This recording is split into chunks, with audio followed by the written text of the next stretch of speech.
ఈరోజు కథ శరభయ్య వైరాగ్యం. శరభయ్య అనే వ్యక్తి ఒక గృహస్థు.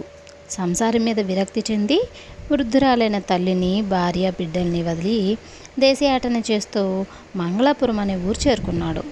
ఆ ఊరిలో పచ్చని తోటలు, గలగల పారే సెలయేరు, చుట్టూ ఉన్న చిన్న పెద్ద కొండలు అతని మనసుని ఎంతగానో ఆకట్టుకున్నాయి. ఊరు వెలుపల సెలయేటి ఒడ్డున కొత్తగా వెలిసిన విద్యానందాశ్రమం గురించి విని శరభయ్య అక్కడికి బయలుదేరాడు. వెళ్ళి స్వాముల వారి దర్శనం చేసుకున్నాడు. చెప్పు నాయనా, నీకేం కావాలి అని ఎంతో ఆప్యాయంగా అడిగాడు విద్యానంద స్వామి.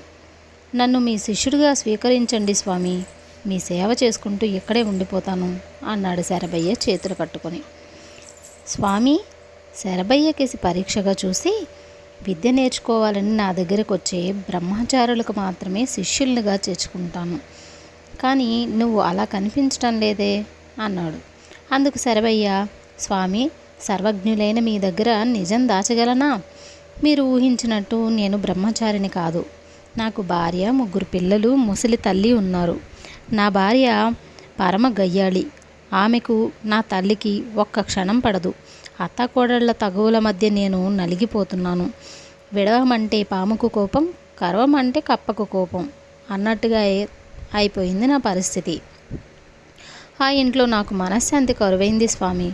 అందువల్లనే సంసారాన్ని వదిలి సుఖశాంతులు వెతుక్కుంటూ మీ దగ్గరికి చేరుకున్నాను.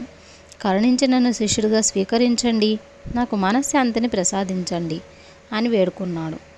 సంసారులకు తన ఆశ్రమంలో స్థానం లేదన్నాడు విద్యానంద స్వామి. అయినా శరభయ్య వినక స్వామిని కాళ్ళ వేళ్ళపడి బ్రతిమలాడసాగాడు. చివరకు స్వామి, సరే ప్రస్తుతానికి ఇక్కడ ఉండటానికి అనుమతిస్తున్నాను, తర్వాత నిదానంగా ఆలోచించి నా నిర్ణయం ఏదో చెబుతాను, సరేనా అన్నాడు. 1 వారం గడిచేసరికి ఆశ్రమ జీవితం విసుగనిపించింది శరభయ్యకు. ఆశ్రమం కఠిన నియమాలు పాటించడం, వాళ్ళు పెట్టే సాత్విక ఆహారం తినడం అతడికి కష్టమనిపించింది. తను ఆ మధ్యకాలంలో గడిపిన దేశదిమ్మరి జీవితమే చాలా సుఖమనిపించింది అతడికి. ఒకనాటి రాత్రి వసారాలో పడుకుని నిద్రపోతున్న శరభయ్యను తట్టి లేపాడు స్వామి. శరభయ్య గాబరా పడిపోతూ, ఏం స్వామి, ఏం జరిగింది అని అడిగాడు. మరేం లేదు శరభయ్య, ఎందుకనో ఇంతకు కొద్దిసేపు ముందు జపం చేయాలనిపించింది. అయితే ఎంత వెతికినా జపమాల కనిపించలేదు. ఇద్దరం కలిసి వెతుకుదాం పదా అంటూ స్వామి శరభయ్యను ఆశ్రమం బయటికి తీసుకువచ్చాడు. స్వామి, రాత్రి పడుకోబోయే ముందు జపమాల ఎక్కడ పెట్టారో గుర్తుందా అని అడిగాడు శరభయ్య. గదిలో ఒక మూలగా ఉన్న ముక్కాల పీట మీద పెట్టినట్టు గుర్తు శరభయ్య, కానీ లోపల అంతా చీకటిగా ఉంది కదా, ఇక్కడ ఆవరణలో బాగా వెన్నెల కాస్తుంది అన్నాడు స్వామి. ఇది విని శరభయ్య వచ్చి నవ్వును ఆపుకుంటూ, అదేమిటి స్వామి, ఎక్కడ పారేసుకున్న వస్తువును అక్కడే వెతుక్కోవాలి కానీ ఇక్కడ గది బయట వెతికితే దొరుకుతుందా అన్నాడు. ఈ జవాబుకు విద్యానంద స్వామి చిన్నగా నవ్వి, బాగా చెప్పావు శరభయ్య, కానీ నువ్వు చేసిన పని ఏంటి? సంసారంలో పోగొట్టుకున్న సుఖశాంతులు ఇంకెక్కడో వెతుకుతున్నావు, ఊరూరు తిరుగుతున్నావు. ఇంత దూరం వచ్చావు కదా, అటువంటప్పుడు గది లోపల పోయిన జపమాల గది బయట వెతికితే కనిపించదా ఏంటి అన్నాడు. వెంటనే ఆయన మాటల్లో అంతరార్థం బోధపడింది శరభయ్యకు. అతడు వెంటనే భక్తితో స్వామి కళ్ళు తాకి, నా కళ్ళు తెరిపించారు స్వామి, నేనిప్పుడే మా ఊరుకు బయలుదేరుతాను. నా సంసార జీవితాన్ని చక్కదిద్దుకొని ఉన్నంతలో సంతోషంగా కాలం గడుపుతాను అన్నాడు. విద్యానంద స్వామి మందహాసం చేస్తూ శరభయ్యను చెయ్యెత్తి దీవించి, అంత తొందర ఎందుకు, ఈ రాత్రి హాయిగా నిద్రపోయి తెల్లవారాక భార్యను కూడా వెంట పెట్టుకుని వెళ్ళు అన్నాడు. జరిగిందేమిటంటే, శరభయ్య భార్య ఒక దూరపు చుట్టం ద్వారా తన భర్త విద్యానంద స్వామి ఆశ్రమంలో ఉన్నాడని విని అతన్ని వెతుక్కుంటూ ఆ రోజు రాత్రే ఆశ్రమానికి వచ్చింది. ఆమె విద్యానంద స్వామి కాళ్ళ మీద పడి, ఇక నుంచి ఏ రచ్చలు లేకుండా అత్తాకోడళ్ళం సౌఖ్యంగా ఉంటామని, ఎలాగైనా తన భర్త మనసును మార్చి ఇంటికి వచ్చేలా చెయ్యమని వేడుకుంది. తెల్లవారగానే స్వామి దగ్గర సెలవు తీసుకొని సంతోషంగా సొంత ఊరుకు బయలుదేరాడు శరభయ్య దంపతులు. కథ సమాప్తం. తరువాతి కథ మంచివాళ్ల హాస్యం. ప్రఫుల్లుడనే ధనవంతుడిది వక్రబుద్ధి. సుఖంగా సంతోషంగా ఉన్నవారిని బాధపెట్టి వినోదించడం ఆయనకు అలవాటు. ఆ అలవాటుకు భయపడి ఆయన భార్య ఊర్మిళ కూడా ఎప్పుడూ లేని విచారాన్ని నటిస్తూ దిగులుగా ఉండేది. ఈ విషయం ఊర్మిళ అన్న భూషణానికి తెలిసింది. బావగారిని సరైన మార్గంలో పెట్టాలని అతడు ఒకసారి చుట్టపు చూపుగా ప్రఫుల్లుడి ఇంటికి వెళ్ళాడు. ప్రఫుల్లుడు భూషణాన్ని అభిమానంగా ఆహ్వానించి తాను ఎవరెవరిని ఎలా బాధ పెట్టింది చెప్పి గలగలా నవ్వాడు. భూషణం ఆయన చెప్పిందంతా విని, నువ్వు చెప్పేది వింటుంటే నాకు నవ్వు రావడం లేదు బావా, సరికదా, ఎంతో దిగులుగా ఉంది. మరి నువ్వెందుకు నవ్వుతున్నట్టు అన్నాడు. హాస్యాన్ని వినోదించడం ఒక కళరా, అది అందరికీ అబ్బదులే. రేపు సభకురా, ఇప్పుడు నేను చెప్పిన కథలకు సభికులు అందరూ ఎలా నవ్వుతారో చూద్దువు గాని అన్నాడు ప్రఫుల్లుడు. మర్నాడు సభలో ఆయన చెప్పిన కథలకు నిజంగానే సభికులందరూ విరగబడి నవ్వారు. భూషణం ఆశ్చర్యపడి ఇంటికి తిరిగి వచ్చాక ఊర్మిళను కారణం అడిగాడు. ఊర్మిళ నిట్టూర్చి, నవ్వకేం చేస్తారు నాయన, నవ్వని వారికి కొరడా దెబ్బల శిక్ష ఉంటుంది కదా అన్నది. నీ భర్త ఏమైనా మహారాజా, కొరడా దెబ్బలు కొడితే సభికులు ఊరుకుంటారా మరి అన్నాడు భూషణం మరింత ఆశ్చర్యంగా. ఆ సభికులందరూ పేదవాళ్ళు, ఎన్ని మాటలన్నా పడడానికి, ఏం చెప్పినా విని నవ్వడానికి మీ బావగారు డబ్బిస్తాడు. అలా ఇష్టపడిన వాళ్ళే సభకు వస్తారు, అంతా డబ్బు మహిమ అంది ఊర్మిళ. విషయం తెలిసాక భూషణం ప్రఫుల్లుడు ఒంటరిగా ఉన్నప్పుడు, పాపం నీకు హాస్యం అంటే తెలిసినట్టు లేదు, నీ వంటి వాడితో ఉండటం వల్లే నీ ఇంట్లో పనివాళ్ళు, నీ భార్య ఎప్పుడు దిగులుగా ఉంటున్నారు అన్నాడు.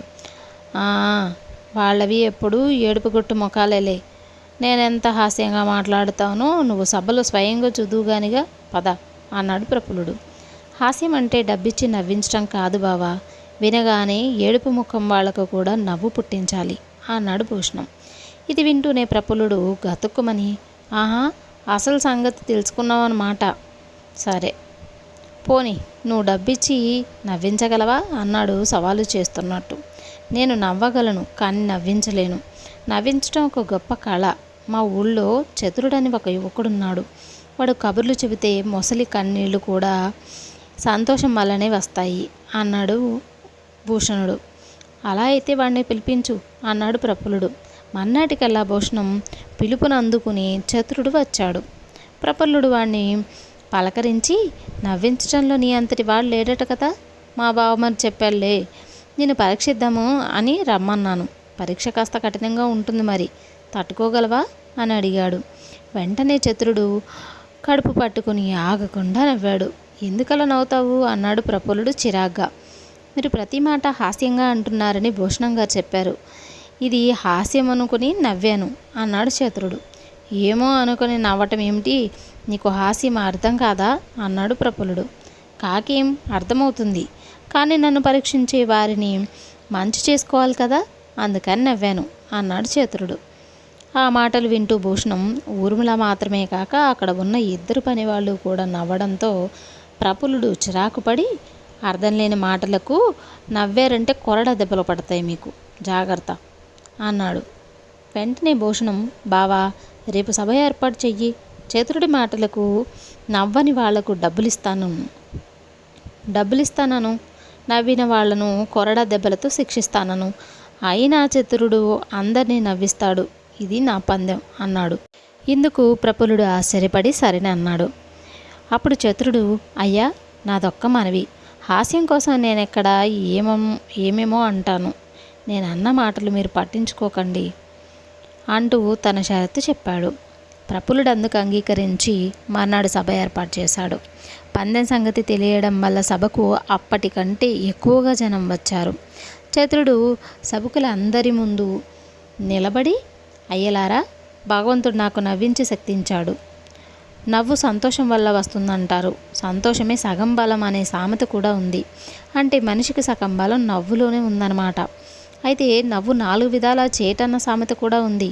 మీ అందరి నవ్వు కనీసం 2 విధాల చేటు, 1 వచ్చే డబ్బులు పోతాయి, 2 కొరడా దెబ్బల శిక్ష. అంటే నా నవ్వు చివరకు మిమ్మల్ని ఏడిపిస్తుందన్నమాట. నవ్వించి ఏడ్పించడం నాకు ఇష్టం లేదు. ఇంతమందిని ఏడ్పించడానికి బదులు నేను ఒక్కడిని ఏడవడం మంచిది కదా. మిమ్మల్ని నవ్వించినందుకు మీరెందరున్నారో అన్ని కొరడా దెబ్బలు నేను తినాలి. మీలో ఒకరు ముందుకు వచ్చి సభికులను లెక్క పెట్టండి అన్నాడు. చతురుడు అలా అంటాడని తెలియని ప్రఫుల్లుడు తెల్లబోయాడు. సభలో సుమారు 200 మందైనా ఉంటారు.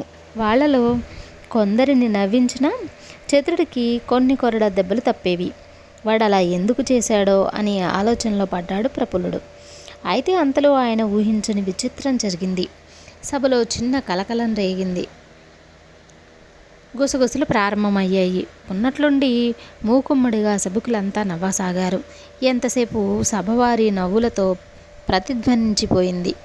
అప్పుడు చతురుడు ఆశ్చర్యంగా సభికుల వంక చూసి, అయ్యలారా, నేనింకా హాస్యోక్తులు ప్రారంభించనే లేదు, మీరెందుకు నవ్వినట్టు అని అడిగాడు. సభికులలో ఒకడు లేచి నిలబడి, మేము నవ్వితే అందరికీ తలా ఒక కొరడా దెబ్బ పడుతుంది. ఆ మాత్రం శిక్ష మేము భరించగలం. మీలాంటి ఒక్క మనిషి అన్ని కొరడా దెబ్బలు తింటుంటే చూస్తూ భరించడం, అందుకే నవ్వాం. మా నవ్వు నిన్ను దెబ్బల బారి నుంచి రక్షిస్తుందంటే అదే మాకు తృప్తి అన్నాడు. ఇది విని ప్రఫుల్లుడు తెల్లబోయాడు. ఈలోగా చతురుడు సభికులతో, మనిషిలో ఉండే మానవత్వం దెబ్బకు లొంగదు, శిక్షకు భయపడదు. ఇది తెలియచెప్పాలనే నేను ముందు మీతో ఇలా అన్నాను. తప్పితే మీ ప్రఫుల్లుడిలోనూ బోలెడు మానవత్వం ఉంది. ఆయన నన్ను శిక్షించటం అబద్ధం, మిమ్మల్ని శిక్షించటం మాత్రం నిజం. మీకు ఒక్క కొరడా దెబ్బను తట్టుకునే శక్తి ఉందని నాకిప్పుడు తెలిసింది. కాబట్టి ఇక ఏమాత్రం సందేహం లేకుండా హాస్యోక్తులు ప్రారంభిస్తాను అన్నాడు. అబద్ధం సభికులు నవ్వకపోతే చతురుణ్ణి శిక్షించి తీరుతాను అంటూ ప్రఫుల్లుడు ఆవేశంగా అనబోతుంటే భూషణం వారించి, బావా, అతడేమన్నా నువ్వు మాట్లాడకూడదన్నా అతని షరతును మరచిపోయావా? అయినా సభికులందరూ ఎప్పుడో నవ్వారు అన్నాడు. ప్రఫుల్లుడు మరి మాట్లాడలేకపోయాడు. అప్పుడు చతురుడు సభికులకు ప్రఫుల్లుడి కథని హాస్యంగా చెప్పడం మొదలుపెట్టాడు. అంతా ఆయనను ముఖం మీద ఏమంటారో అదే నిజమని నమ్ముతారట. దేవుడు ప్రత్యక్షమై వరమిస్తానంటే తనను ఎరిగిన వాళ్ళందరూ తనకేం జరగాలని కోరుకుంటే అదే జరగాలని కోరాడట. అప్పటి నుంచి ఆయన బాట మీద జారి పడిపోతున్నాడట. బట్టలు ముళ్ళ కంచెలకు తగులుకొని చిరిగిపోతున్నాయట. ఊరకొక్కలు ఆయనను వెంట తరుముతున్నాయట. పాలేళ్ళు ఆయన చేత పొలం పనులు చేయిస్తున్నారట. ఆఖరికి ఆయన బండి ఎద్దు ఆయనను బండికి కట్టి బండి ఎక్కి కూర్చుందట. ఇలా ఆయన పడే అవస్థలను చతురుడు వర్ణించి చెప్తుంటే సభికులు సర్వం మరిచిపోయి పొట్ట పట్టుకుని నవ్వసాగారు. అప్పుడు ప్రఫుల్లుడు తన ఓటమిని ఒప్పుకుంటూనే, హాస్యం అంటే అందరినీ సంతోషపరచాలి, నీ హాస్యం నన్ను బాధ పెట్టింది అన్నాడు. వక్రబుద్ధులను, చెడ్డతనాన్ని చీతరించుకోవడంలో ఎంతో హాస్యం ఉంది. ఈ హాస్యం చెడ్డవాళ్లను మాత్రం బాధపెట్టి మంచి వాళ్ళందరికీ సంతోషాన్ని ఇస్తుంది. ఆ సంతోషాన్ని పొందడం కోసం మనిషి చెడ్డతనాన్ని విడిచిపెట్టి మంచివాడుగా మారాలి అన్నాడు చతురుడు. తన చెడ్డతనం వల్ల తనకేం జరిగితే జనం సంతోషిస్తారో అర్థం కావడంతో ప్రఫుల్లుడు బుద్ధి తెచ్చుకొని మంచివాడుగా మారాడు. అందుకు కారణమైన చతురుడికి తగిన సత్కారం చేసి భూషణానికి కృతజ్ఞతలు తెలుపుకున్నాడు. కథ సమాప్తం. తర్వాతి కథ వ్యర్థవరాలు. ఒక గ్రామంలో అడవికి సమీపంలో ఒక కట్టెలు కొట్టేవాడు భార్యతో సహా ఒక గుడిసెలో నివసిస్తూ ఉండేవాడు. కావడానికి పేదవాళ్ళు అయినా ఇద్దరు కష్టం చేసి జీవించిన వాళ్లకు రోజులు సుఖంగానే జరుగుతూ ఉండేవి. అయితే వాళ్ళ గుడిసెకు సమీపంలోనే కొందరు సంపన్నులు ఇల్లు కట్టారు. వాళ్ళు తమకన్నా సుఖంగా బతకటం చూసినాక ఈ దంపతులకు కొంచెం కన్ను కుట్టింది. ఒకనాడు రాత్రి గుడిసెలో కూర్చుని భార్యాభర్తలు ఈ విషయమే మాట్లాడుకుంటున్నారు. కొందరు పెట్టి పుడతారు, మనకు కూడా ఎంత డబ్బు ఉంటే చక్కగా కావాల్సిందల్లా కొనుక్కొని ఎంత హాయిగా ఉండేవాళ్ళం అన్నది భార్య విచారంగా. నన్ను అడిగితే ఈ భాగ్యవంతులకు సుఖపడటం తెలియదు, నాకే అంత డబ్బుంటేనా ఎంత సుఖపడేవాణ్ణో అన్నాడు కట్టెలు కొట్టేవాడు. వెనుకటి రోజుల్లో దేవతలు కనబడి కోరిన వరాలు ఇచ్చేవాళ్ళట. ఎవరైనా దేవత వచ్చి మనల్ని వరాలు కోరమంటే బాగుండు అన్నది భార్య. ఆమె మాట ఇంకా పూర్తి కాకముందే ఆ గుడిసెలో అకస్మాత్తుగా ఒక స్త్రీ దేవత ప్రత్యక్షమై ఆమెను చూడగానే దేవత అని, మామూలు మనిషి కాదని తెలిసిపోతుంది. నేను దేవతను, వరాల కోసం మీరు తాతలాడుతున్నారు కదా, మీకు 3 వరాలు ఇస్తాను ఆ పైన మీరు కోరవద్దు, వాటితో తృప్తి పడండి అని ఆ దేవత అంతర్ధానమైంది. ఈ సంఘటనకు నిర్ఘంతపోయిన ఆ పేద దంపతులు ఏ కోరిక కోరుకోవాలో నిర్ణయించుకోలేక తికమక పడ్డారు.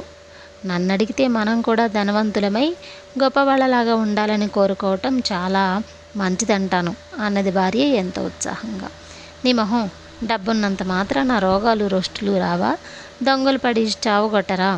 అందువల్ల అనారోగ్యము దీర్ఘాయువు ఉంటే చాలు అన్నాడు భర్త. చిరకాలం బతికినా ఏం లాభం పేదరికంతో మరింత కాలం తీసుకోవడానిక అన్నది భార్య కోపంగా. అది నిజమే, మరి తొందరపడొద్దు, ఆలోచించి మరీ కోరుకుందాం వరాలు అన్నాడు భర్త.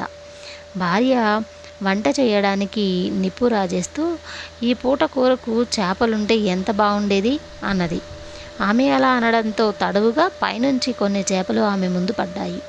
3 వరాలలో ఒకటి తీరిందని గ్రహించి భర్త, ఎంత పని చేశావే పాపిష్టిదానా, వెధవ కోరిక కోరితివే, ఇంతకన్నా ఈ చేపల్ని నీ మెళ్ళో హారంలాగా పడాలని కోరుకోపోయావా బాగుండేది అన్నాడు మండిపడుతూ. మరుక్షణంలో ఆ చేపలన్నీ ఒక హారంగా ఏర్పడి భార్య మెడను అలంకరించాయి. నువ్వు చేసిన నిర్వాకం మాత్రం ఏంటి? నేను ఒక వరం పాడు చేస్తే నువ్వు మరొకటి పాడు చేశావు అంటూ ఆమె ఆ చేపల హారాన్ని తన మెడలో నుంచి తీయడానికి ప్రయత్నించింది. కానీ ఆ చేపల హారం ఆమె ఒంటికి అతుక్కుపోయి ఊడి రాలేదు. భర్త కూడా దాన్ని తీయలేకపోయాడు. చిచ్చి, చేపలు కూర వండుకు తినడానికి కూడా లేకుండా చేశావు. ఇది ఊడి రాకపోతే నేను ఊరి పోసుకు చేస్తాను. వరాలు లేకపోతే పీడా పోయింది. ఏ అవమానం భరించలేకపోతున్నాను అన్నది భార్య. చేసేది లేక కట్టెలు కొట్టేవాడు తన భార్య మెడలో హారం ఊడి రావాలని కోరుకున్నాడు. వెంటనే చేపల హారం ఊడి వచ్చింది. భార్యాభర్తల మూర్ఖత్వం వల్ల 3వ వరం కూడా వ్యర్థమైపోయింది. కథ సమాప్తం. కథ నచ్చినట్లయితే ప్లీజ్ లైక్ చేయడం మర్చిపోవద్దు, షేర్ చేయండి, అలాగే మన ఛానల్ని సబ్స్క్రైబ్ చేయండి.